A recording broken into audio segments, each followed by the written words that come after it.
Good afternoon, everyone. My name is Reginald Taylor. I'm going to be doing my video book review on the Sonic Boom.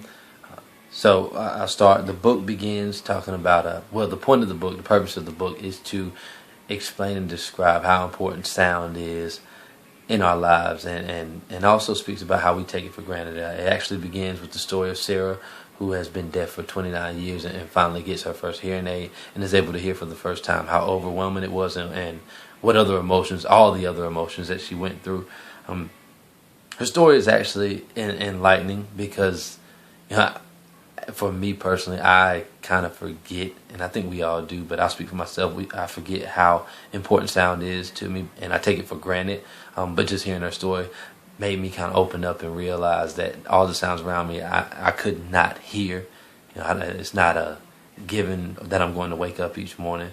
So it also made me think about times when I've come out of the pool and my ears were clogged and I couldn't hear, how that felt once the sound came back, or even in the mountains. And so as far as my position on what the book is saying, or what Joel is saying in the book, I completely agree. I believe that your auditory senses are going to receive things, a lot quicker than most other senses. You'll hear things from miles away. And one of the biggest examples that I thought about before he said it, but nonetheless he said in the book, was when it's dark and it's quiet and you hear footsteps, it does kind of create a fear or an anxiety for most people, or a heightened sense of what's going on around you. You pay closer attention to everything. That's just one example. One of the other examples in the book that I really liked was the Ghost Army. When he spoke about, how the army would use sound to kind of project that there was an exponential number of troops coming, and it would make the opposition go crazy or do certain things that they shouldn't do, like let off a lot of rounds. So I think that was ingenious and an intelligent move right there. But going into the marketing aspect of it, I'm confused as to why a lot of companies don't ensure that their sonic brand matches the message that they want to present. So he spoke a lot about AT&T in I believe it was chapter 4 or 5, but a lot about AT&T and how they were trying to develop their sonic brand. And I agree that is very important, and I love the fact that at the end of the story they found that their brand recognition rose. But I would love to have heard what else went into changes. Did they change their actual logo, or were there other changes made to see if the Sonic brand was the only thing that really increase their sales. But as far as sonic branding, it's really just creating a sound that people can recognize you by at its most basic term. And so I pulled a few sounds that I wanted to play for everyone to see if they would remember, and I'll tell you afterwards. Obviously most people will know who they are. So this is one. So that is one right there, and this is another.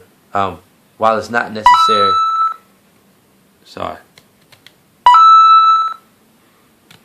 boom. So while they're not necessarily the brand sounds, and maybe I should tell you who they are. So the first one was from Sonic, the Sega Genesis game, and the other one was Mario, the Nintendo game, or Nintendo Star.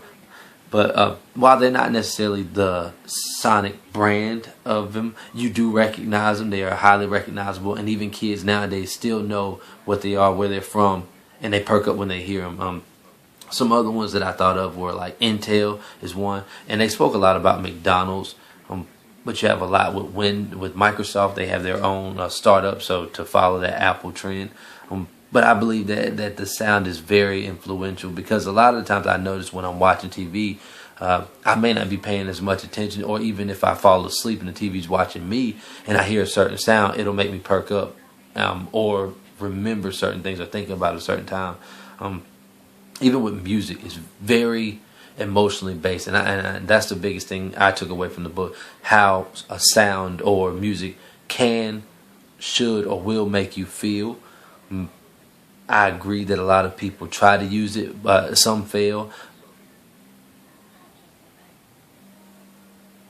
and others succeed. So I think that's the biggest point of it, that they should really push that. And then from a marketing standpoint, really drive your music or your sonic brand to pass your message along in another way, to have people to recognize you, and in the end to drive in an emotion or to create your customers experience or enhance the customer experience.